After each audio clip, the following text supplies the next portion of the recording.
माँ शीतला डीजे मुंगेली के ओनर शत्रुघ्न साहू हमारे बीच नहीं रहे और साथ ही बिलासपुर में दो पक्षों के विवाद में आए देव ऑडियो प्रो और डीजे वाइब्रेशन भिलाई, क्या उनके साथ सही हुआ? आज हम लोग जानेंगे और बिलासपुर में हुए झगड़े के बारे में पूरी बातें करेंगे। तो राम राम जय जोहार, आप सबका बहुत बहुत आभार हमारे चैनल में आने के लिए। मैं हूं चिकू और चलिए आज का वीडियो शुरू करते हैं। तो बहुत सारे लोग बिना सोचे समझे शत्रुघ्न साहू का जो दुर्घटनाग्रस्त हुए उनको बिलासपुर से कनेक्ट कर रहे हैं, तो ऐसा नहीं है भाई। वे मुंगेली से रायपुर रोड के बीच में बस के चपेट में आने से उनका निधन हो गया है, तो इसको बिलासपुर से बिल्कुल भी मत जोड़ो और भैया के लिए आरआईपी जरूर लगा देना। वो जहाँ कहीं भी हो खुश रहें, यही हमारी कामना रहेगी। तो चलिए मेन टॉपिक के बारे में बात करते हैं, बिलासपुर में हुए झगड़ा विवाद के बारे में कि वहाँ ऐसा क्या हो गया कि देव ऑडियो प्रो और डीजे वाइब्रेशन भिलाई को भारी नुकसान झेलना पड़ा। बिलासपुर में हुआ कुछ ऐसा, दुर्गा माँ के विसर्जन के लिए झांकी निकाला गया था। झांकी की लाइनें बहुत लंबी थी और बहुत सारे बड़े बड़े सेटअप लाइन में लगे हुए थे। इसी बीच दो पक्षों में लड़ाई हो गई कि हम आगे जाएंगे, हम आगे जाएंगे, और इसी के कारण उन दोनों पक्षों में विवाद हो गया और इस विवाद के चलते उन लोगों में बहुत भयानक लड़ाई हो गया। पत्थरबाजी हुआ और बहुत गाली गलौज मार पिटाई हर चीज़ हुआ। और इसी बीच में थे देव ऑडियो प्रो और डीजे वाइब्रेशन भिलाई।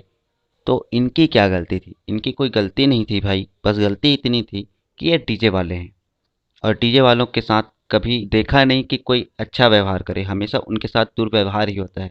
तो वे लोग अपने आपसी झगड़े और गुस्से को शांत करने के लिए तोड़ फोड़ मचाने लग गए और इस तोड़ फोड़ में उन्होंने अपना आपा खो दिया और आपा खोने के चक्कर में उन्होंने डीजे को ही तोड़ना शुरू कर दिया। डीजे तोड़ना तो चलो ठीक है भाई, तुम तोड़ रहे हो, हमारा नुकसान कर रहे हो, हम डीजे वालों का समझ में आता है।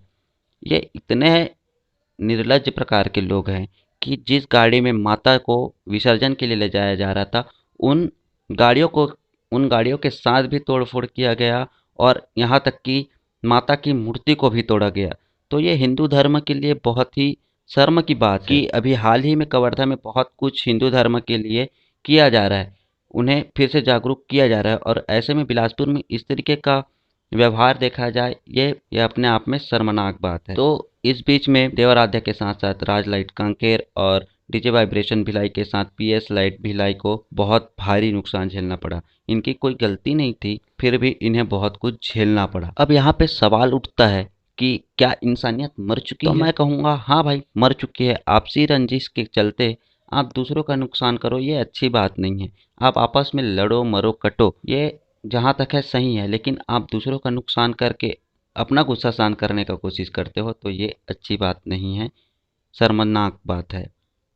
दूसरी बात, पुलिस प्रशासन का वहाँ ना होना, ये अपने आप में निर्लज्ज वाली बात है, क्योंकि 3 साल पहले बिलासपुर में ऐसा झगड़ा फिर से देखा गया था और इसके चलते पुलिस प्रशासन का इतने बड़े झांकी में ना होना बहुत गलत बात है। क्या कर रही थी पुलिस प्रशासन? अगला सवाल ये उठता है कि इनमें डीजे वालों की क्या गलती थी? तो यही कहूँगा कि डीजे वाले अपने आप में गलत हैं। गलत इसलिए हैं क्योंकि आपस में बैर का भाव होना ये अच्छी बात नहीं है। ये समय है सभी डीजे वालों को साथ मिलकर अपने हक के लिए लड़ना, क्योंकि डीजे वालों के हक के लिए कोई लड़ने वाला नहीं है, हमें खुद खड़ा होना पड़ेगा। तो डीजे यूनियन से जुड़े जितने भी लोग हैं सभी को सामने आना होगा और स्टैंड लेना होगा, क्योंकि यही समय है स्टैंड लेने का। क्योंकि आज बिलासपुर में ये चीज़ देखने को मिला है, इस बात की क्या गारंटी है कि कल और भी कई जगह है, जैसे कि राजनांदगांव है, कवर्धा है, रायपुर है, यहाँ भी बड़ी झांकियाँ निकलती है। तो यहाँ भी हमें इस तरीके का मंजर देखने को मिल सकता है। तो यही समय है हमें कड़े कदम उठाने का, ताकि हमें भविष्य में ऐसा कुछ देखना ना पड़े। अब रही बात बिलासपुर बाइकआउट करने का, मतलब सभी डीजे वाले बोल रहे हैं कि बिलासपुर में अब से कोई बुकिंग नहीं लेना है। तो यह अच्छी बात है, बिलासपुर में बिल्कुल बुकिंग मत लो, लेकिन इस बात के लिए स्टैंड लो, अपने हक के लिए स्टैंड लो कि कल के डेट में फ्यूचर में ऐसा कुछ हमें देखने को ना मिले। अगर ऐसा कुछ हो तो उन दंगाइयों को, उन मुजरिमों को भारी से भारी सजा मिले। एक दिन बीतने के बाद पुलिस प्रशासन ने कड़ा कदम उठाया और कुल 14 लोगों को गिरफ्तार किया, जिनमें से 2 नाबालिग भी हैं। तो इतना लेट कार्रवाई करने का क्या मतलब होता है? आपसी रंजस के चलते चलते बहुत सारे लोग घायल हुए, जिनमें से एक हैं हमारे यम भैया। डीजे यम को कौन नहीं जानता, छत्तीसगढ़ के बहुत ही प्रख्यात इंसान हैं। और आप अपनी आपसी रंजिश में सब कुछ भूल के किसी के लिए इतना बेरहम हो सकते हो कि आप उन्हें आईसीयू में भर्ती करा सकते हो। तो ये बहुत ही घटिया और नाइंसानियत वाली बात है। जी हाँ, आप सही सुने। शुरू में बहुत ज़्यादा चोटिल थे यम, और अभी के टाइम पे आईसीयू में हैं। ये पता चला है, उनका बहुत सारा फोटो भी आया है जो मैं आप लोगों के साथ शेयर नहीं कर सकता।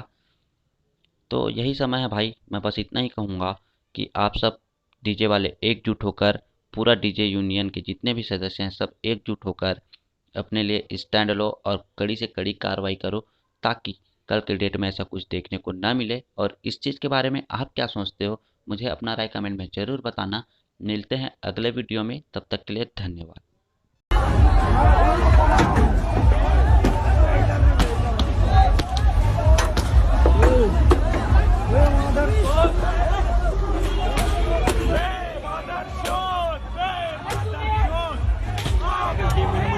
इंसानियत प्लीज प्लीज भैया इंसानियत दिखाओ यार।